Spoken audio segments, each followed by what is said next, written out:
Welcome to the Choice Lifestyle Podcast. I'm your host, Nastasha Mckeon, founder and CEO of Choice Juicery, author of Plant Food is Medicine, and naturally a health, wellness, and mindfulness enthusiast.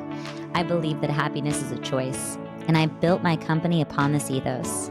This show is a platform where we will discuss all things health, wellness, and mindfulness in hopes of inspiring you further on your journey. We will be sharing inspiring stories, health, wellness, and mindfulness hacks, as well as anything else pertaining to living your best choice life. My hope is that you may hear something on every episode of this podcast that will genuinely be of value in your life. Welcome back to the Choice Lifestyle Podcast. I'm your host, Nastasha Mckeon, founder and CEO of Choice Juicery, also author of Plant Food is Medicine, an amazing cookbook with over 100 different gluten-free and plant-based recipes. This episode, as well as every other episode, is sponsored by Choice Juicery, our one and only sponsor. So if you want to support this show, you can do so by visiting us online at choicejuicery.com and shopping our online store where we are shipping amazing products nationally, such as our gluten-free bread, our Power Greens, which is my favorite greens powder in the world, and all kinds of other products such as our elixir powder line, our nut butters, and so many other fun things. Of course, if you're lucky enough to live close to us in Southern California, you can visit us at any of our 7 locations, all the way up in San Clemente, all the way down to Little Italy, and everywhere in between. So I hope to see you in the shops, and thanks for tuning into this episode. Today I have Nico Barraza. He is the host of the podcast Starve the Ego, Feed the Soul. He's also a life coach, a couples coach, an athlete coach, played collegiate level sports, went to graduate school 7 times, dropped out 5. While he was on his quest to discover his greater purpose in life, he ended up investing a lot in mentors and coaching for himself as he navigated some of his early childhood trauma and healing from all of that, which I believe ultimately led him to his path of becoming a coach himself and helping so many people navigate this tricky life that we're all living. He also teaches courses on grief and loss, which is actually my purpose of having him on the podcast today. Something that has been near and dear to my heart, and I've really been on the hunt for an expert in the field to have this discussion with on the podcast. Podcast is all about choosing happiness and how we can continue to expand on our journey to living a healthier and happier life. And I think one of those topics being grief and loss and navigating that in a healthy way is so vital to our health and happiness in this life, because we're not going to escape grief and loss in this life, right? I mean, at some point, we're going to lose somebody that we love if we haven't already.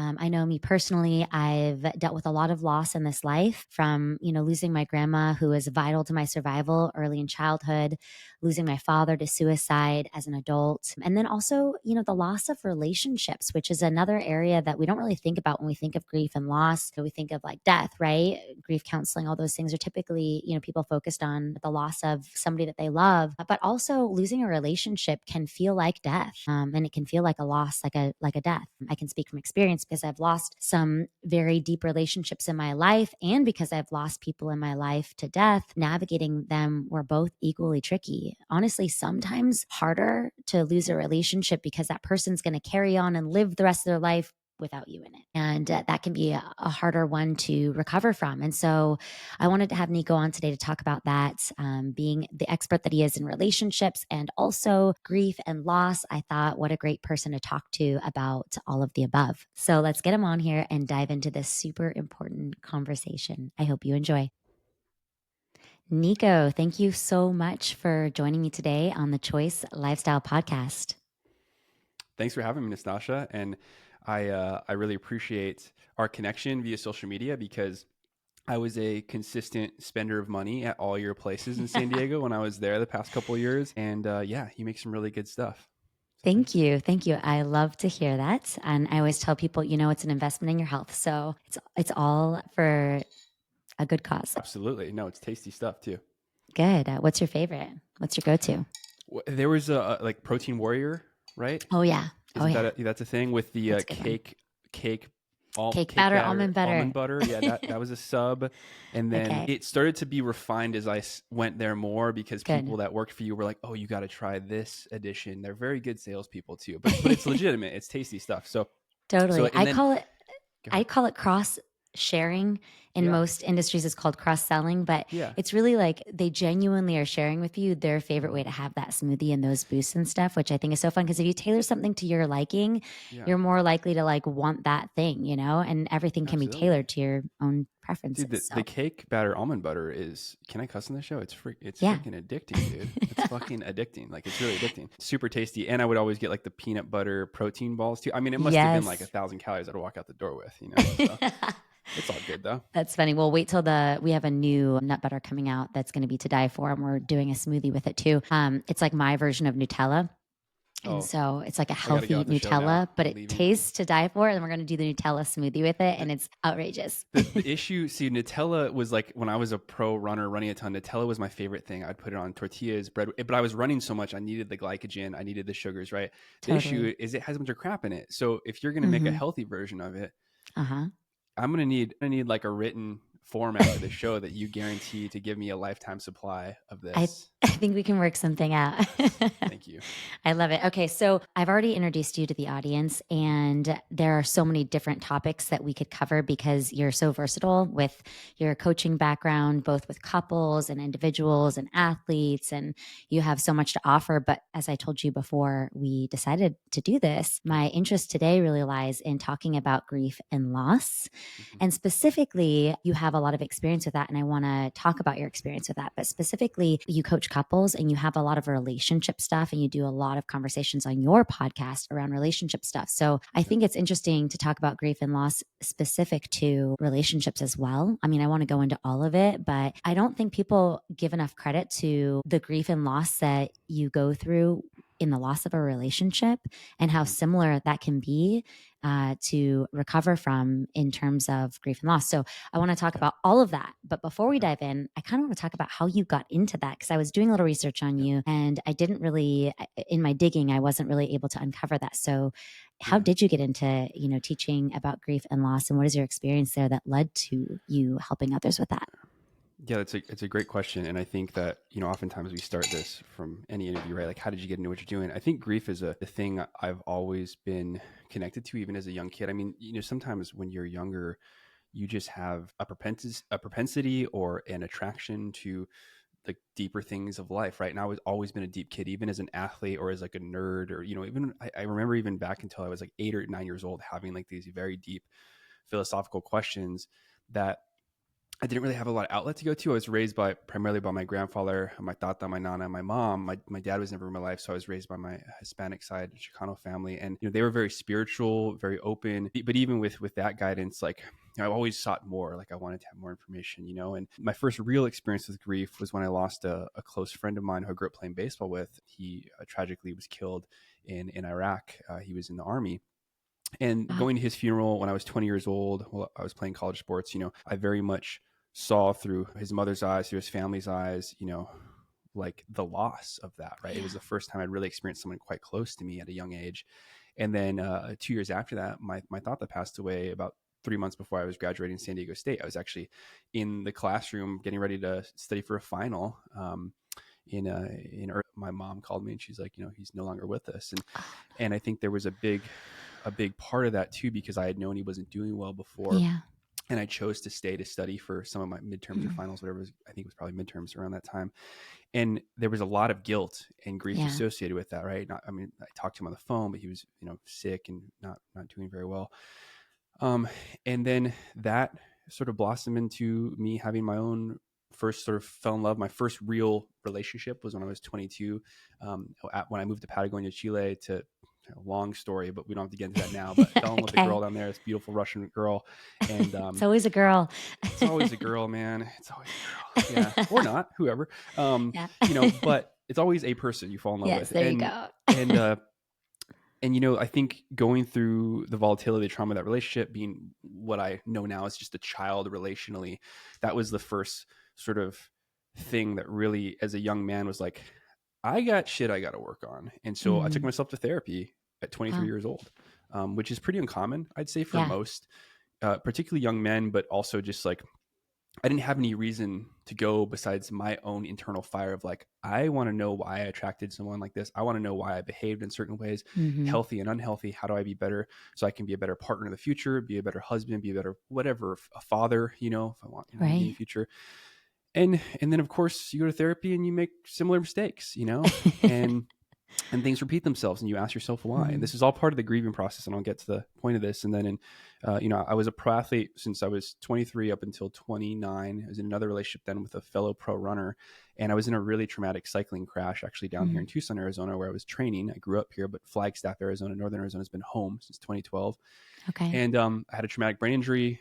Wow. They thought maybe I broke my spine when I first crashed. I ripped all the ligaments in my dominant right arm and my wrist. And this is the Wow. arm that like helped me play Division I sports in college. Oof. It's just very much connected to my body as a Of physical athlete, but course. just as a human being that has a very spiritual connection with getting into nature and all these things. And I recovered pretty well, even though the brain injury definitely like changed stuff for a long time. And then I decided to get surgery, or I was convinced to get surgery from a surgeon in Flagstaff, Arizona, right before I was going to go to flight school in the military, because I really always Okay. wanted to be a pilot. That was my retirement goal. It's like, I want to fly planes or helicopters, fly for airlines, run up and down mountains, raise a family, live in Alaska, and all these other things, you know. Yeah. And the surgery wrecked my arm. There was a lot of mistakes made. And Mm-hmm. I had a lot of belief in the medical system with my own science background, and there was so many mistakes made, and I've had 5 since then.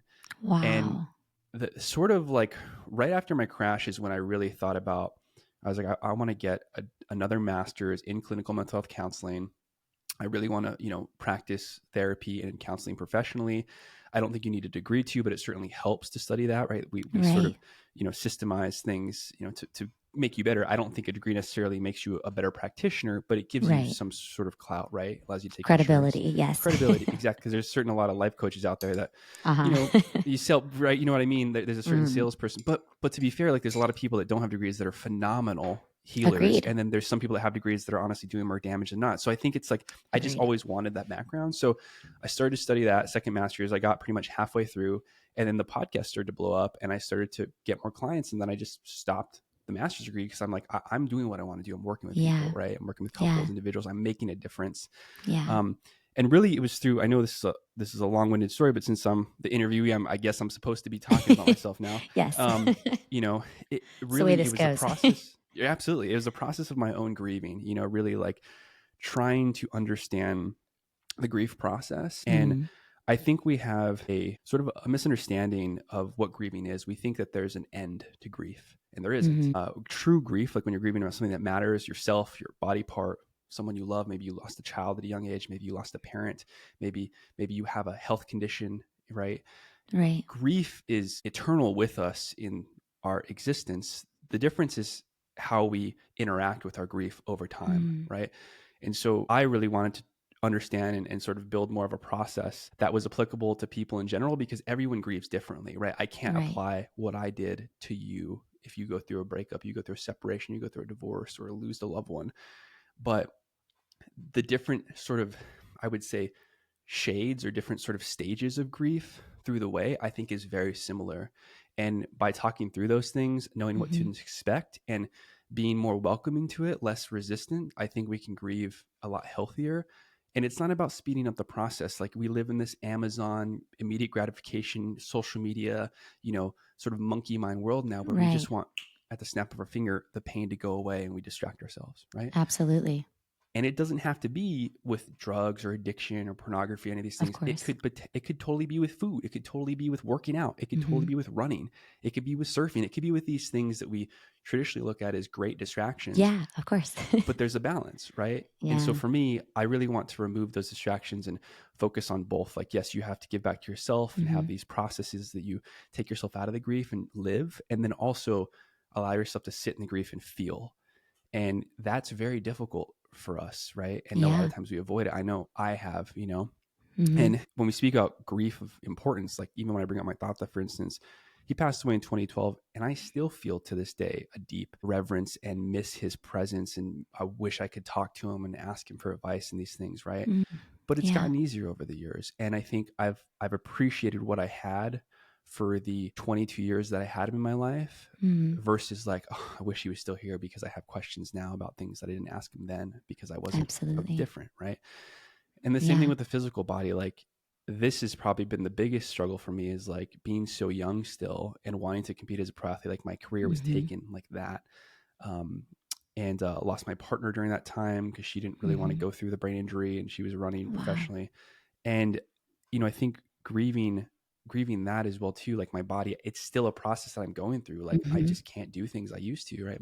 I live in sort of an undertone of chronic pain most of my existence now. And I think understanding that, people, I know it's like Nico's like talking 15 minutes here. That's okay.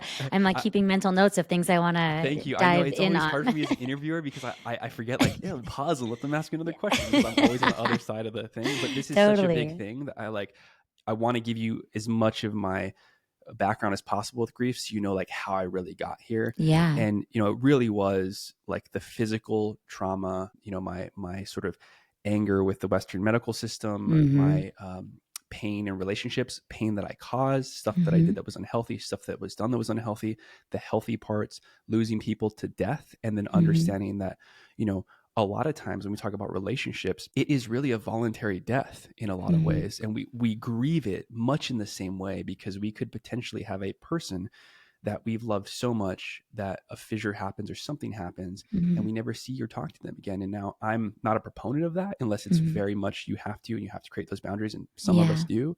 But I think in Western culture, we can find ways to get around that. But regardless, the grieving process is still incredibly hard, painful, long. And I couldn't agree more. When I kind of started diving into my interest in grief and loss, kind of came out of, like you, I have a long history of loss and grief throughout my life. Losing a very important person in my early childhood who was kind of a light in a dark place for me was my grandmother, and losing her at the hands of Western medicine, and dealing with like the anger of that, and the understanding at a young age that my life was going to go from bad to a lot worse without her presence in my life.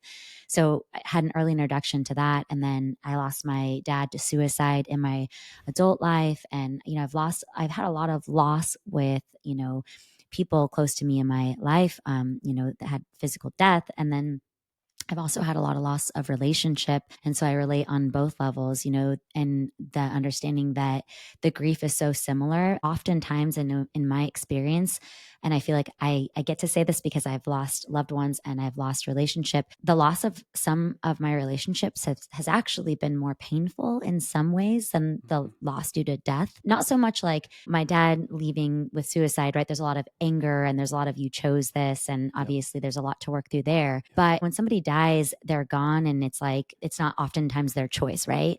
And so there's not a lot of anger involved with that. My last relationship that ended 2 years ago was a really toxic dynamic, and I just kept getting sucked back into it. And I realized this person isn't safe to have in my life because I can't be in a relationship with them, but they wouldn't honor boundaries. And so anytime that I would have them in my life, I'd end up getting sucked back in. And so I had to leave. This is done, and no communication, zero contact. I had to create some of those boundaries for my own safety. And it felt like death. It felt, the depth of that was kind of the beginning of, I don't know, discovering that I still had a lot of grief to work through. I realized that through David Hawkins' work. Have you read Letting Go by David Hawkins? No, but I'm familiar with the name. I haven't read it. One of the best books I've ever read. And I talk about it a lot on the podcast because it was so helpful in so many ways in my life. But a couple of things that you said kind of reminded me of that, how we can use things to escape from the pain and the grief. He actually talks about how when you're in like this emotional overwhelm, like it's so big and it's so much that it can actually be helpful to distract yourself temporarily until you can kind of break it down into bite-sized pieces. So I'm curious to know your thoughts on that, and where you find those lines and how you navigate that when you're helping people through it. Like get out, get distracted until it's not so overwhelming. And then when you can, find those moments to grieve and lean into that, because that's important too. You can't completely distract from it. And I don't mean distractions like drinking and partying and things like that. I mean the healthy ones. This is such a beautiful question, and this book sounds awesome already. So I'm almost done with the book. I've been working on it for a couple of years now, and it's really on this impetus of grieving. Grief is a big part of it, but really it's living life. And it's funny that I don't know this man's work, but he's gotten to a very similar conclusion I have, which I think is, when you think about it logically and empathically, like you use your logical mind and then your heart, metaphorical heart, we all kind of should get to the same relative area, which is like, yes, there's a certain level of healthy distraction within reason, right? And I think that's why we have to tap into like our consciousness. I think for me, it's really hard. The hardest thing to give someone is like a playbook of like, well, you should just do this 3 times a week and then this 3 times a week. It's not really Right. about that.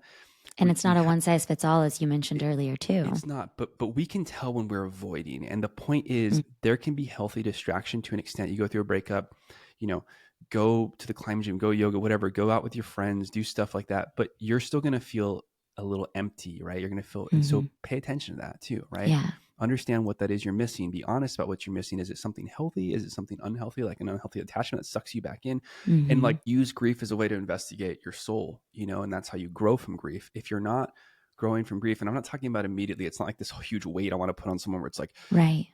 start growing, it's like this whole thing. Like, if you're not changing, you're not doing anything. That's not Yeah. true entirely, right? Sometimes you just need to sit and witness. And Mm-hmm. distraction is absolutely integral part of healing, but we have to have consciousness in that distraction. If we're unconsciously distracting, Mm-hmm. we're merely just an addict running away from our pain, self-soothing with some sort of activity, some sort of repetitive thought, whatever, right? And that's really what we want to prevent. We want to prevent the unhealthy addiction to, whether it's a healthy thing or whatever the thing is, but the Right. unhealthy addiction because we're trying to escape, versus like, I need a little break so I can refocus again, so I can come back and be present with my feelings and be in touch with that, I love that. How does And one over know time, it if they're changes. in that pattern of distracting and avoiding versus Yep. making that conscious choice? How do you know if you're doing Yep. it? That's again a really great question, because I think it depends on the person's patterning from their Mm-hmm. past, right? And so you and I, we have relational patterns, we have relational programming, right? Mm-hmm. Dr. Alexandra Solomon, who I'm friends with, she talks a lot about that, right? Like our relational self-awareness. And Mm-hmm. people think about relational self-awareness in the terms of just the other, but it has to do with our relationship with ourselves too. So you have to look at your childhood. You have to look at like what your pattern is too. Like, are you like an attacher? Like, I get really codependent? Do you Mm-hmm. like to avoid and distract Mm-hmm. and like just remove yourself? Yeah. Do you sit somewhere in the middle? It's kind of a healthy balance, which I got Are to you be honest, disorganized? Do you go both ways? yeah. Do you just, Yeah. you know what I mean? Like you just, yeah. And again, then you add all these other things. Do I have kids? Do I have these other stuff? I have other, Mm-hmm. these other regular, like adulting things I have to do. Where do I fit in, grieving? And Right.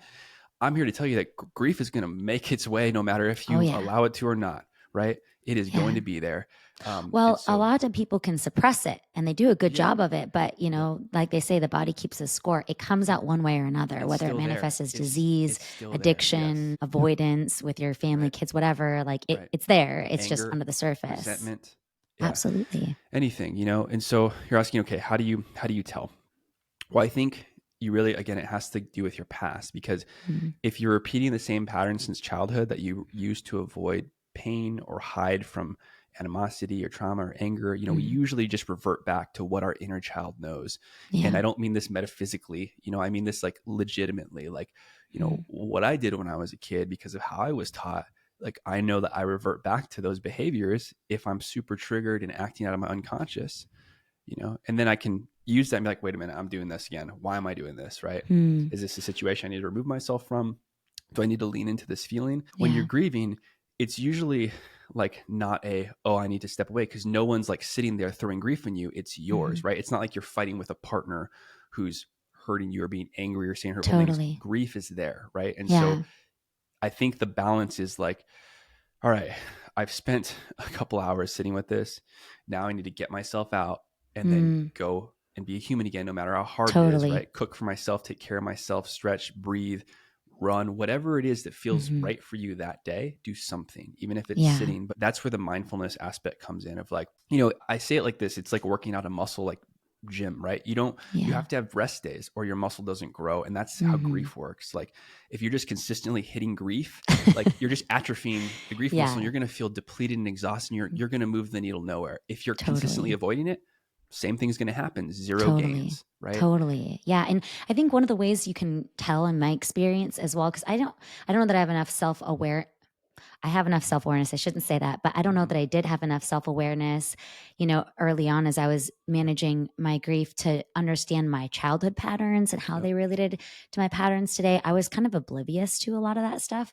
Me I too. was just, hyper drive. My childhood was filled with a lot of chaos, a lot of trauma. And it was just like, keep moving forward, keep going, keep pushing, keep striving. And so that was my pattern, but I didn't know that at the time. And so that last big grief that I had been dealing with, which was that loss of that relationship, for me, it was so much more. And back to the book, David Hawkins, he talks about how, like, he always says we're like these pressure cookers and we're filled with a steam. So it's like, somebody cuts you off and you're like, you yell at them. That steam came out because there was already steam inside the pot, Yep. like if there wasn't steam in the pot, you wouldn't have had steam come out. And I related that to I'd have in this loss of this relationship. The grief was so heavy. I thought some nights it was going to kill me.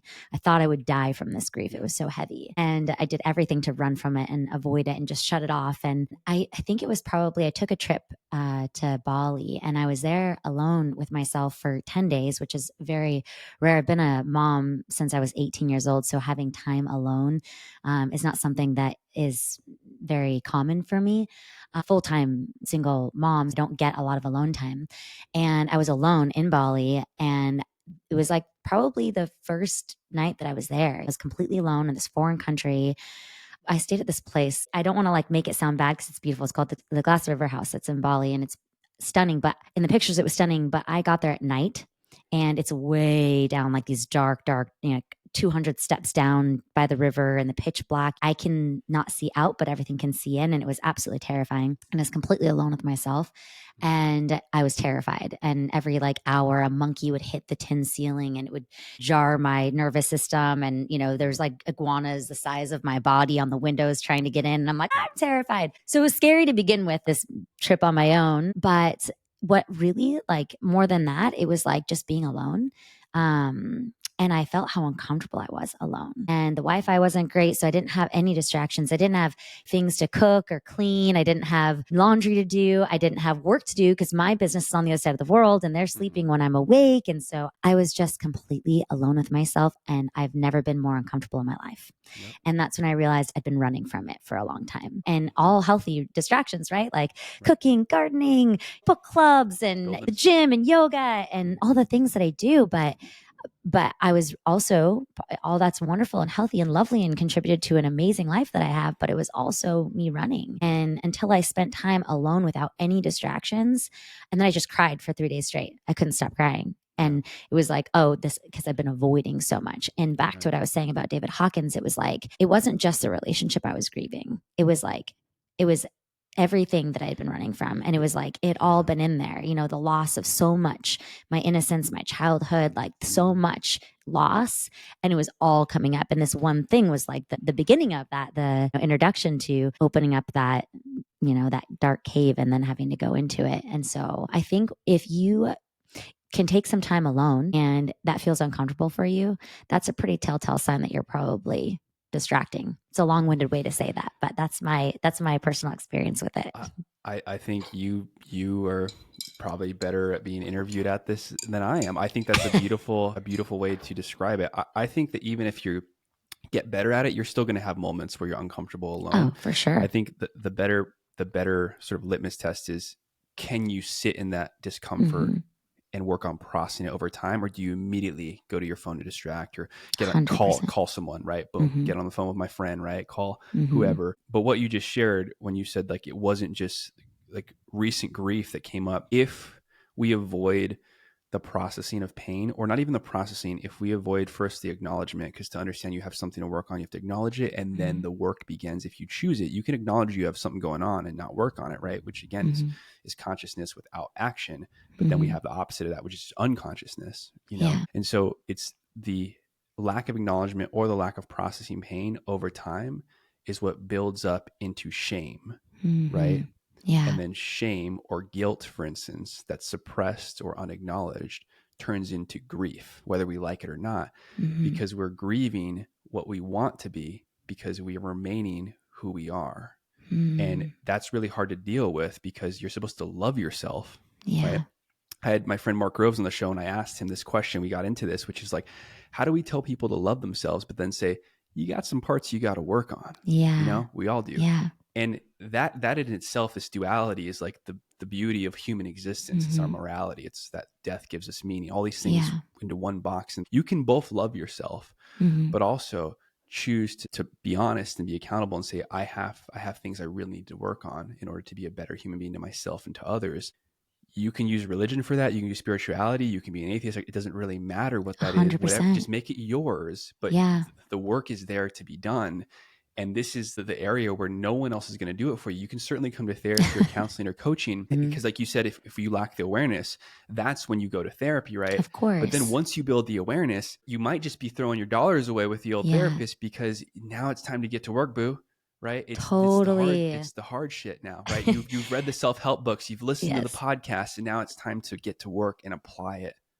I love that because the beginning of the book that I'm talking about, I'm focusing a lot on that here, but it relates so much. The beginning of the book is like, you can go to therapy, you can go do EFT tapping, you can go do EMDR, you can go do an energy healing, you can go see a shaman in Peru, and you can go drink ayahuasca, and you can go see a therapist, you can go get a coach, you can go do acupuncture, you can go, and he goes on, and this list is like, I don't know, 100 different ways to try to heal.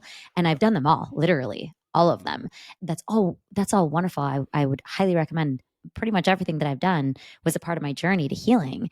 But at the end of the day, really the one thing that's, because nothing's going to be the golden ticket. Everyone thinks like, I'm going to go do ayahuasca and then I'm going to be healed. And it's like, no, ayahuasca is going to show you some things about yourself, but you're going to have to come home and do the hard work to change the patterns and the behaviors that led you to the place you are today where you wanted to go drink ayahuasca. Otherwise, you're just going to keep going back to drink ayahuasca.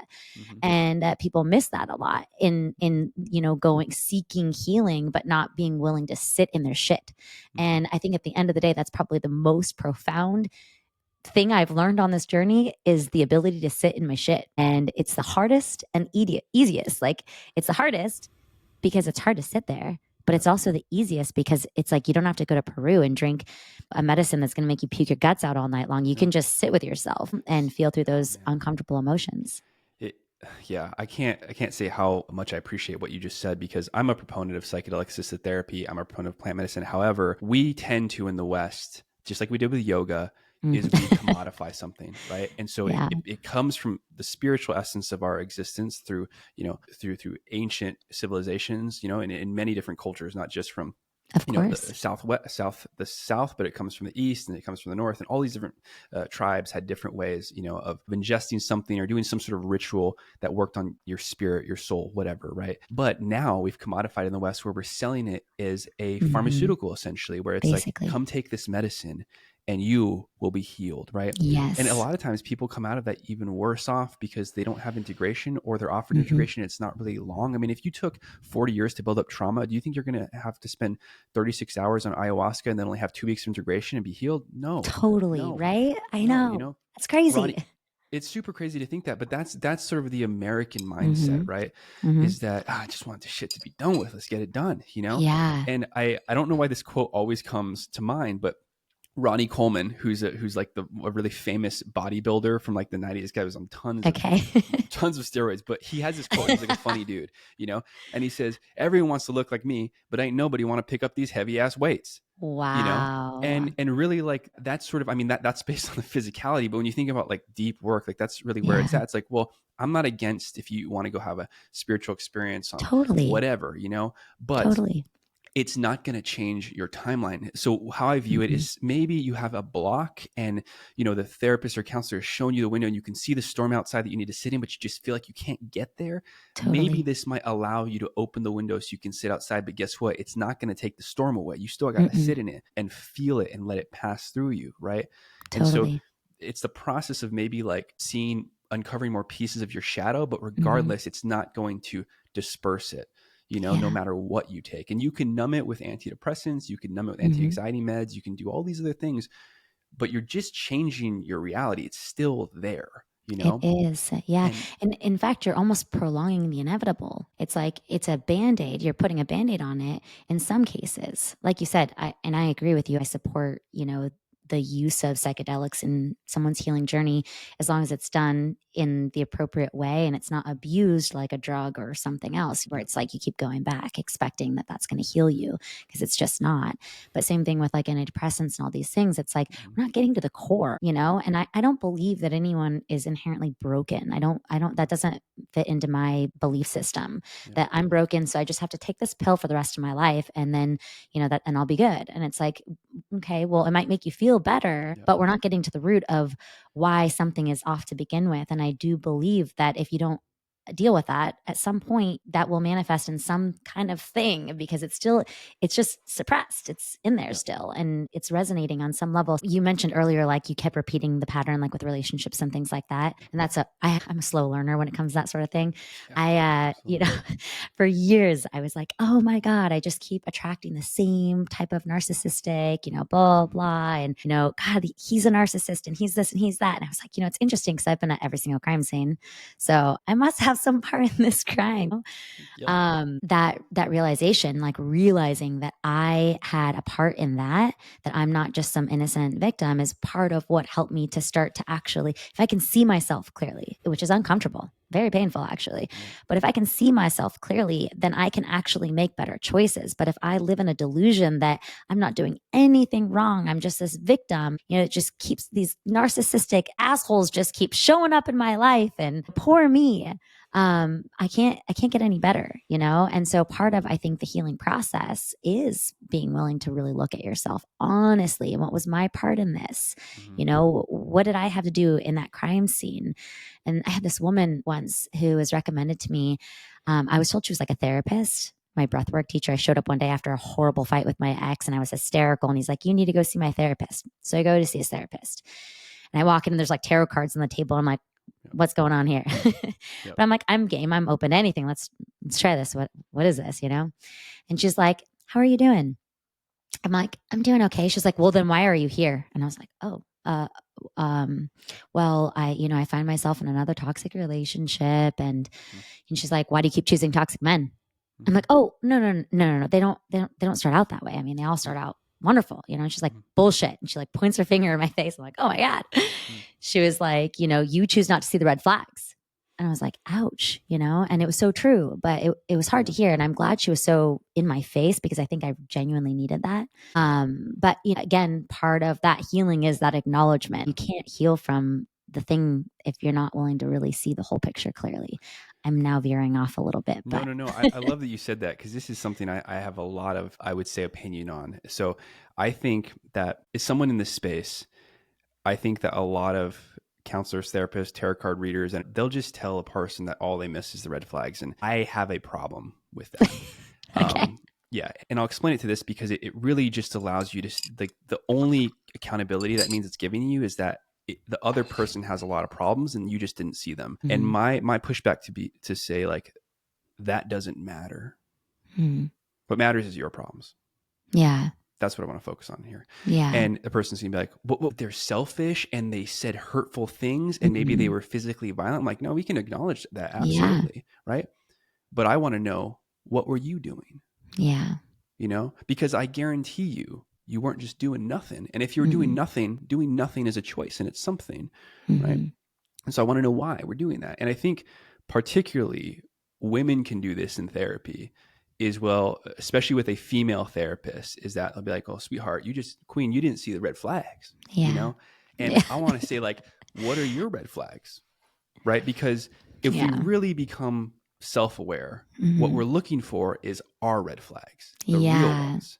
And when we work on those and we get better at relating, we get better at processing conflict, we get better at communicating, we get better at loving, sex, giving, these things, we don't attract that anymore, because we see it quicker and we can say, hey, it's not about someone having red flags. Everyone is where they're at, right? This person's not a demon, even if they did shit that's super fucked up. Again, like you said, you believe in everyone's ability to heal. I do too. That's why I'm doing what I'm doing. 100%. Right? I too have hurt others. I've made mistakes, right?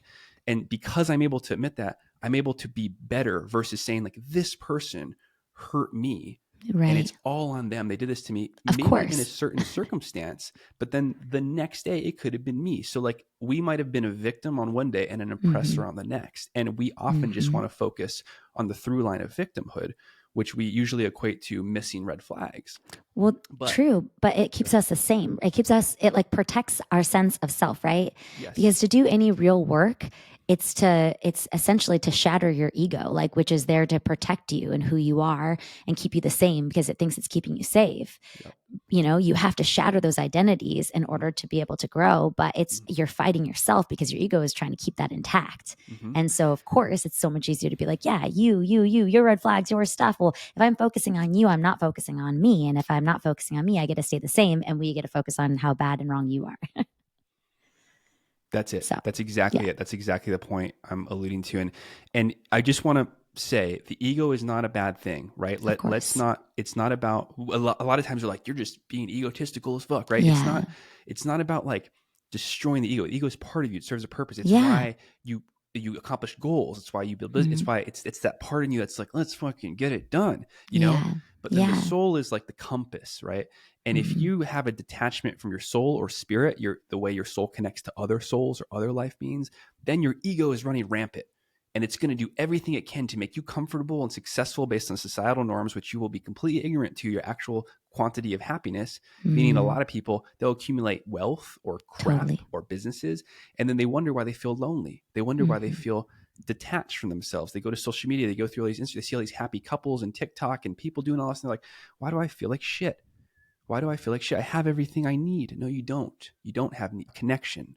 If you're looking for something to help you, that's connection. I don't mean a relationship addiction, because sometimes we'll get out of a relationship, we'll just jump right into another one. Yes. And that's just as bad, right? Yeah. It's connection, real connection.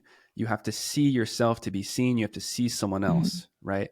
And again, like I'm speaking, these are like esoteric terms, but when you really think about them, you can feel them, right? Like, like I can say stuff here, like, you brought up tarot cards, which like made me chuckle, because us humans, we just love to attach to things, yes, like I know. It's either polytheism or monotheism or crystals and tarot cards and astrology and whatever, and energetics and metaphysics. And I view it all as the same. I know people hate this. They're like, how can you compare crystals and energy to like Jesus and these things and other religions? I'm like, there's nothing wrong with any of it, right? It's how you utilize it. And so we can use astrology or tarot cards as a way to just make excuses for our behavior or hide, because we'll keep pulling cards and say, oh, this is why this happened this day, and I have no power in it. I'm just stubborn because I'm a Capricorn, so exactly. it's just the way that I am. My moon is in Scorpio, my rising's in Pisces. This is why I just totally picked this person, and I'm like, it's just a cop out. So if you use it to be better, great, but you have to, again, come back to your consciousness, come back to your groundedness. You don't have crystals to ground yourself, right? You have to ground yourself first, and then the crystals are beautiful things. If you believe they have energy, great. I'm not arguing with that at all. But like, if you're looking externally at anything, whether it's a belief structure or whatever, to help you become more solid, it's not going to get there. The one thing that you can rely on, though, that's real, that's tangible, is connection, which is love, which in my opinion is like God, spirit, whatever you want to equate it to, right? Because I can feel it. Like, it's not a deity that I'm like necessarily praying to. It's like you and I, like what's going on right now. Science will only explain a good amount of it, but there is something happening right now, what we're sharing with our own experiences, with our trauma, with how we've gotten through it, with how we're still working on it. Like, that to me is what spirit is. And we can like talk about how it's different to different people, different religions, different faith, atheist, agnostic, whatever. But we know that this right here is really happening, and so focus on these things, on having a relationship like this with yourself, with someone else, being open to connection, working on the things you need to work on. And we can only do that if we come out of that shell we're hiding in, whether it's behind tarot cards or astrology or trauma or red flags or whatever, or anger or alcohol, or sex, whatever. And then really expose ourselves. Love that. You said something earlier about a conversation you were having with Mark Groves, just relating to like, how do we tell people to love themselves? And then also you need to work on yourself. And two things came up for me. One of them being that something I heard from Joe Dispenza, one of his like guided meditations, he talks about this, and he talks about how, we think sometimes self-love is like getting a manicure, pedicure, like, going, getting a massage, having a facial routine, these things for women anyways are like, oh, that's self-love. And he says that self-love is like being willing to like sit with yourself, as we were talking about earlier. And when your mind is this wild stallion, and to be able to sit with that and tame that. And I love that. And that kind of related to what we were talking about earlier. So I wanted to say that. And then also, yeah, going back to, can you love yourself and acknowledge that you have things to work on?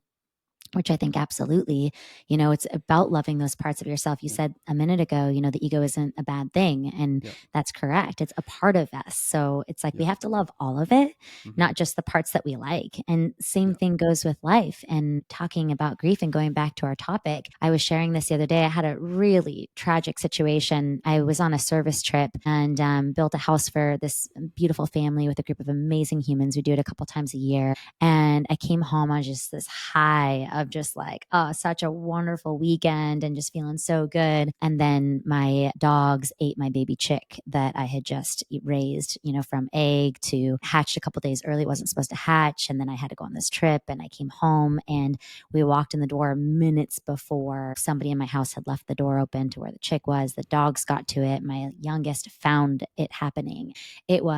I reacted like I had lost a child. I mean, I can't even begin to tell you. I'm almost embarrassed. If there was a camera on me, I would be mortified with my behavior. But I wailed and screamed and threw myself around on the floor, and I just like went crazy. And it was so sad, and it took me days to get past this. And I was like, God, why is this so heavy? And so I was working through that. And then I had this realization that it's like going off of that high. And then I was like, why did this have to happen to me? It was so good. Everything was so good. And then so low and it's so sad. And the realization that that's like the beauty of life, the rawness of life. And it's like a symphony, And if a symphony didn't have those high notes and those low notes, it wouldn't be beautiful. It would be boring. It would be, not saying that like we need tragedy to spice life up, but just the acknowledgement that it's just a part of the beauty of life, the highs and the lows, and being able to hold it all, like equanimity, right? Like hold space for the beauty and the excitement and the joy, and then also hold space for those deep, sad emotions that we also experience. And it's a beautiful gift to be able to feel all of it, like you were saying a minute ago with these people that have achieved a ton of success in life. I know some of the wealthiest people in the world, and they're some of the loneliest, saddest people in the world. And not everyone I know that's wealthy is lonely and sad. I'll let the record show, but many of them are. And it's, they're not feeling at all. We avoid the pain, but I believe that when we avoid our pain, we also shut down our capacity to feel the equal opposite of that, which is the joy and the love. So if you can feel the depths of the lows, I genuinely believe you get the gift of feeling the highest of highs. And I think that your ability to hold space for the lows is equivalent to your ability to hold space for the highs. And I think if you avoid one, you shut down your ability on the other side. And I'm curious to know your thoughts about that. I mean, the simplest terms is I agree with that. I think, you talk about money, like the one thing that money does do is it allows you the freedom to not have to worry about shelter, food, water, inequality, those things. Right. And so we have to acknowledge that privilege with finances, but what it doesn't do is the emotional work, I mean, you could, for instance, even if you can afford therapy, you can go into therapy every day for 16 years and never change. Now, why is that? Well, you can go into therapy and someone can be like, well, I'm sorry you feel that way. How did that make you feel after? Right. And they can keep asking these questions, but never really get to some sort of like, we need to change this now. Like we've held enough space. It's time to be really honest about why this keeps happening in your life and what you're doing. And a lot of therapists, even if you understand, like when you read the DSM-5 and you go to school for this stuff, a lot of times you're not encouraged to do that, right? You're not encouraged to directly give that sort of, and I disagree with that perspective. I think that, it is our duty to try to help the person get to a point in their life where they can be more self-aware, and that way they can be at the helm of their own ship and not at the back continuously asking for someone else to pick them up. Right. And I think no matter who we are, whether we have a PhD in a PsyD or a master's in therapy, or we're a coach or a shaman or whatever, we're human beings, right? Like I have internal implicit bias. Like I know that, I'm aware of that, but the whole point is to hold enough space and also observe someone and get to a point where you can really try to help them change, right? That's really why they're there. Now, I think for a certain portion, holding space is absolutely like you have to do that, right? When you work in this space. But I think the second part rarely happens, which is like, this is what we need to do to change it, like for real. and you can pick your path, but we have to get up and move. We can't keep staying the same, or the same stuff will happen. And when we talk about like emotional processing and people getting into dysfunctional and healthy relationships, or they feel unfulfilled in a relationship, or they keep looking for what's better out there, or they're on Instagram searching for someone else when they're in a relationship or whatever. A lot of times it's one, they either, and my friend Jillian Trekkie says a lot, they picked the wrong partner because of their own stuff.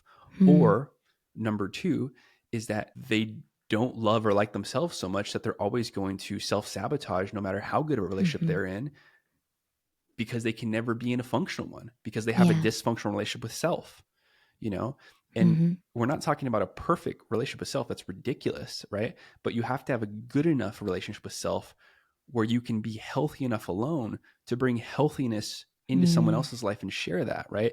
If Absolutely. I have a very dysfunctional life alone, and then I'm looking externally for someone to be a knight in shining armor or an incredible queen to bring in my life, and then everything will be better.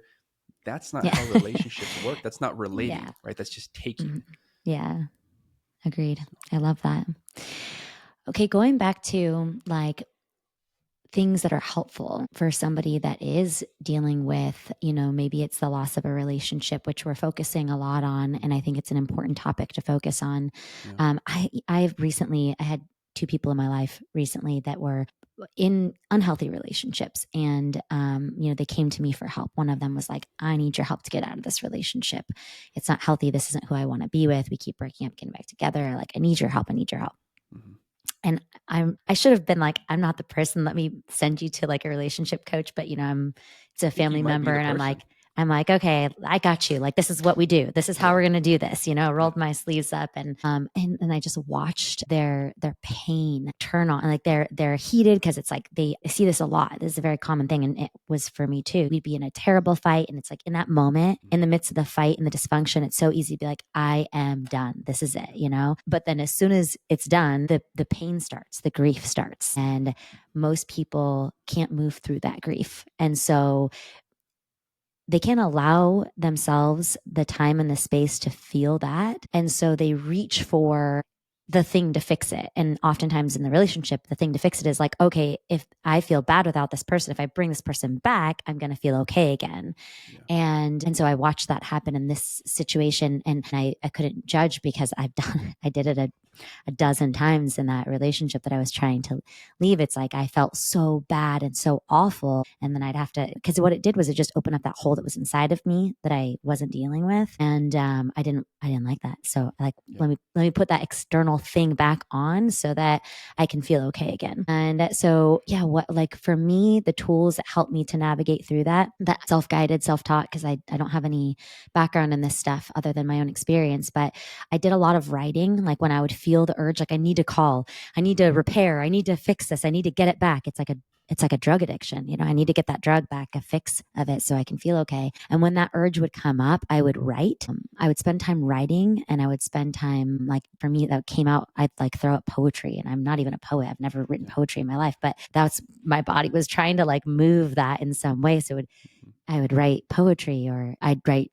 letters to myself, or letters to that person that I had no intention of sending, and just like moving that energy in some way. That was helpful for me. Also, as we talked about, choosing to allow myself some time to distract myself, which I learned through letting go, but then knowing that I'd have to come back and sit with that emptiness and sit with that loneliness, and without assigning a story to it. And I think that's the key point when you're sitting in your shit, is like not assigning stories, and just like let the thoughts come and go, but let them go, and really just trying to sit with the feeling, the emotion, because that's where the healing happens. And so getting really good at that was helpful for me. And then this other practice that I learned through letting go was, it's like in the midst of an emotional overwhelm, like the loss of a person or the loss of the relationship, we're thinking about the whole thing. So for me in that relationship, it was like, I'm never going to see our neighbors again, because I'd spent a lot of time at his house, and I became really close with like the neighbors there and the friends there, and it was like, I'm losing them, I'm losing the friends, I'm losing the partner. I'm never going to see his nieces and nephews again, who I love dearly, and we're never going to go to this place again or have this experience again. And so it was like all of it was so big and so much, it was overwhelming. So I would break it down into bite-sized pieces, and I'd like sit with like smaller pieces of it. Like, okay, can I sit with like like saying goodbye in my heart to these neighbors, and like knowing that our relationship is going to change, right? Like I'm probably not going to see them as frequently, and can I just be with that for a little bit, and then now I'm going to go for a run. Now I'm going to go out to dinner with a girlfriend. Now I'm going to whatever, and then the next time it's like, maybe it's like his dogs. I'm never going to see his dogs again. I love his dog. Like, can I sit with that now? Like pieces of it, not the whole thing. This is a terrible expression, especially for me because I'm a vegan, but they say, how do you eat a whale? One bite at a time. And it's like, don't try to eat the whole whale. Yeah. Don't eat any whales, please. But don't try to do the whole thing at once. Just break it down into bite-sized pieces. So that was really helpful for me. But, you teach a course on this stuff. So I'm curious if you have any additional tools, or if I'm on the right page here with these recommendations.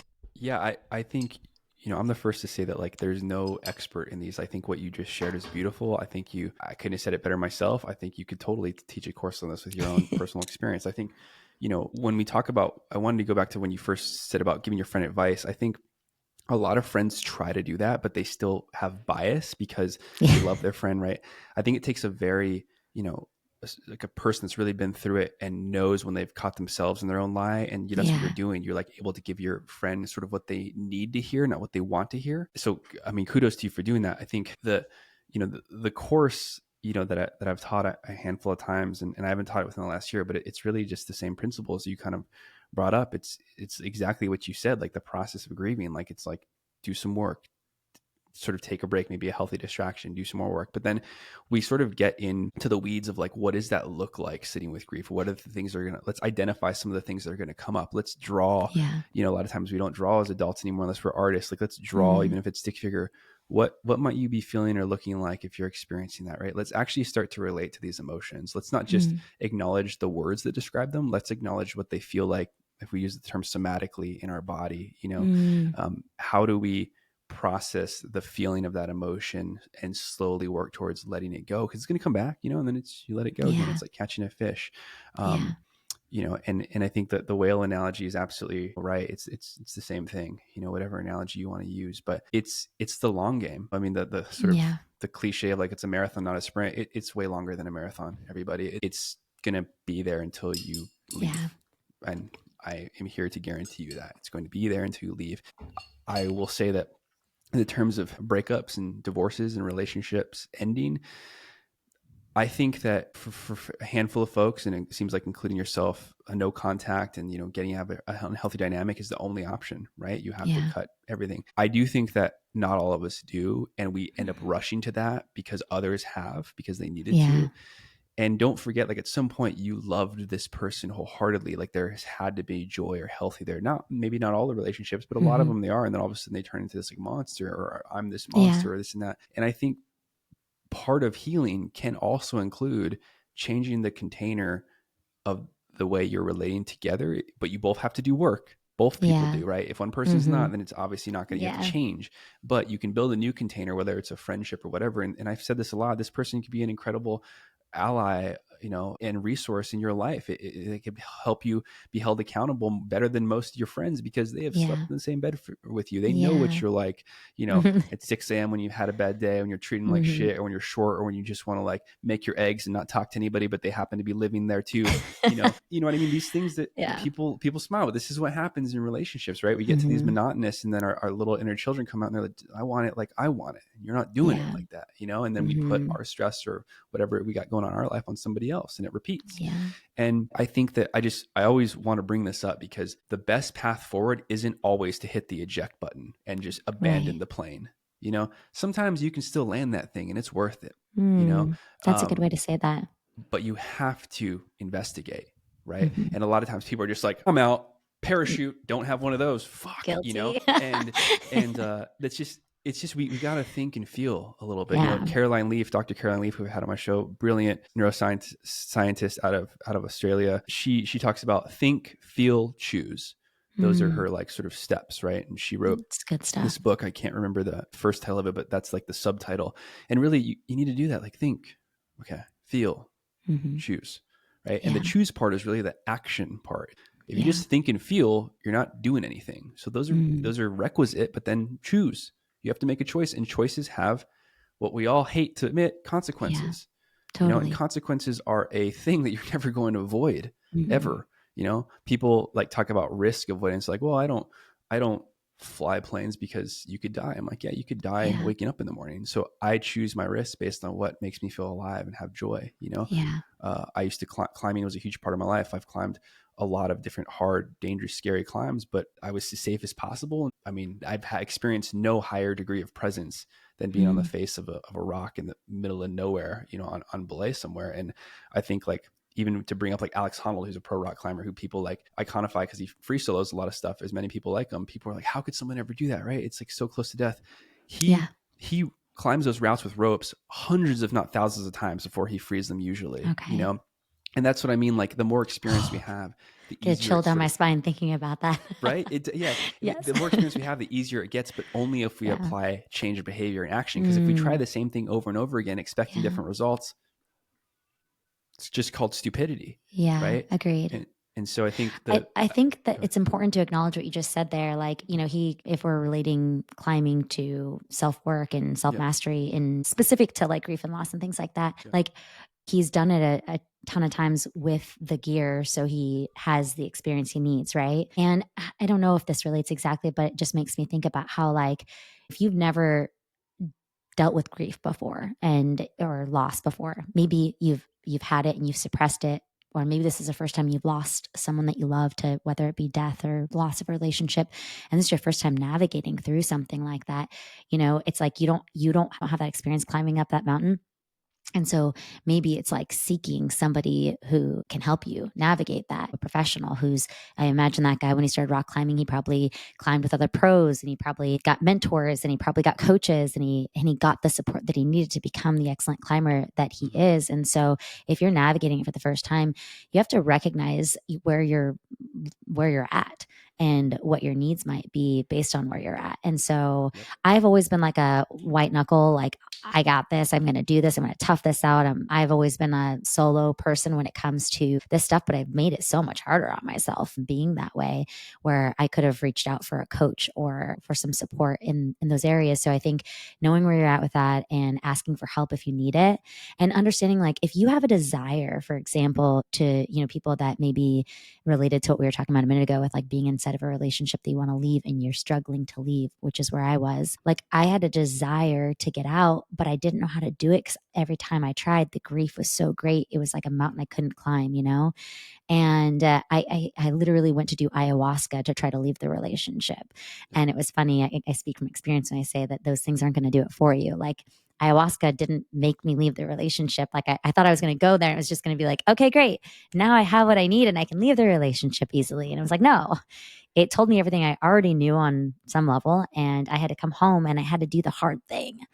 But you might need support with that. And so recognizing that you might need support and getting the support that you need if you're not an expert in navigating those difficult emotions, if you haven't ventured down that path. Because a lot of us, I think, spend a good part of our early life avoiding uncomfortable feelings, and that's why, we become, expert, at all these different things, expert drinkers, expert socialites, expert, entrepreneurs, workaholics, like whatever it is that we're using to avoid feeling. It's not until I think sometimes later stages in life we get good at recognizing those patterns and then starting to make those changes. So if you're listening to this, please know where you're at and get the support that you need. Speaking of that, you're not currently offering that course. Are you going to offer that course again? I think eventually, yeah. I think maybe I'm super busy with flying right now. I still work with people one-on-one, so I still have a practice where I work with individuals and couples. The course itself takes more time because it's organization, all other stuff. So absolutely, I'll offer it again. I don't know when it's going to be up for. Okay. But it's something that people definitely ask about. So I'm Yeah. definitely listening. There's a need for it for sure. Good. Well, maybe if enough listeners hear this episode and they want the course, they can ping you and get you to do it again. I think it's so valuable and so necessary. There's like one other person in that space of grief and loss that I know of that I was trying to reach out to. And she's so busy because there's such a need, because people, loss is such a huge part of our lives. I was saying this in the intro. None of us are going to avoid that. We're all going to go through loss. We're all going to go through grief because none of us are getting out of here alive, which means that we're going to lose people that we love to death, and it's something that we don't talk about. We don't want to look at that. It's terrifying. I think of that Barbie movie, which I only saw because I have an 8-year-old daughter. But I remember sitting in that theater and Barbie's like dancing on the dance floor. And she's like, do you guys like ever think about death? And like the music screeches to a stop and everyone looks at her like she's crazy. And she's like, yeah, me neither. I was like, oh my God, that's me. Because like since I was young, I've always been like, what happens when we die? And, you know, where do we go? And what are we doing here? Why are we here? Why are we like no other species on this planet? Like, how come no one else is like us? This doesn't make any sense. What are we doing here? I've always had these like really big questions that I'm still trying to answer at 41 years old. Still don't have any answers. But yeah, so I'm glad that you are occasionally offering that course because I think that it's really necessary. I think people need it. And I think you're writing a book too. So I look forward to that coming out. If people do want to get in touch with you, how would they do that? Where would they find you? I know you have the podcast. So tell them a little bit about that and also about your coaching because hopefully you can be a resource in that way as well. Absolutely. Thank you for mentioning that. Yeah. So I started Starve the Ego, Feed the Soul right at the end of 2020, but 2021 was when the first episode launched. And so I guess we're going on 4 years now almost. Wow. So we've had some great interviews. I'll have to have you on after this one. I'm like, this is a really good conversation. Yay. So you can check that out, anywhere you listen to podcasts, just like this one, probably Spotify, Apple. And then I've tried to limit my use of social media in the past 2 years as I've gone through more health stuff with my shoulder, but I still get on, I still interact with people. I'll still post content when I can. I just really try to live presently and off of it. I don't know if it's necessarily healthy for how much time all of us spend on it, but I do have an Instagram. It's Feed the Soul NB, just my initials, Nico Barraza, Feed the Soul NB. And you can interact with me on there. I respond to DMs when I can. I don't get back to everybody because there's obviously a ton of people who reach out and stuff, but I try. If you want to work with me, it's a much easier way to get in contact with me. And that's just www.nicobarraza.com. And my name's Barraza and B is in Bravo. Yeah. And so I'm still taking clients, still working with people. And we'll have that course again at some point. If enough people reach out to me and they're like, hey, I want this, I'll make it happen. It's the whole like promotional side of it that can feel exhausting sometimes, because I feel like I have to be a salesperson to sell, and that just has never really sat well with me, but it has to happen. You have to do that on social media these days. But yeah, thank you so much for having me on. And I mean, there's so much we could talk about this, as and I know. I'm sure people are like, well, ask this question. And I would love to speak about this as much as you want. Absolutely. I love it. I also relate to you with the, marketing aspect and stuff like that. Like, I just want to make juice. I don't want to read P&Ls and like deal with all this nonsense. Like, I just want to make good juice. So, but yeah, like you said, it's kind of juice. So right there you go. Well, I know a place. So yeah, it's been an absolute pleasure to have you on. I look forward to coming onto your podcast. I actually just started listening to your podcast and I'm obsessed. You've had some of my favorite people on there, which is so exciting. And you're just a great host. So I definitely look forward to that. And if you guys, you guys got to check him out. Check out his podcast, and his social media content is good, even though he's not on there often. It's great stuff. And that's kind of how we connected, was through Instagram. So yeah, check him out. And again, thank you so much for coming on today. Thank you for having me.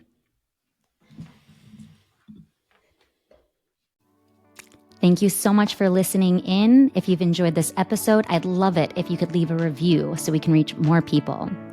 I might even share your review on future episodes. If you go to the link in the show notes, you can find and sign up for our newsletter so that you're notified when a new episode comes out. You can support this show by purchasing anything from the Choice Juicery online shop at choicejuicery.com. Or, of course, if you're lucky enough to live in San Diego, you can visit any of our 7 locations here in San Diego and Orange County. And please feel free to connect with me on social media at Nastasha Mckeon. That's NASTASHAMCKEON. Don't forget that extra S. Or you can connect with us at the Choice Juicery Instagram at Choice Juicery. Thanks again for listening in.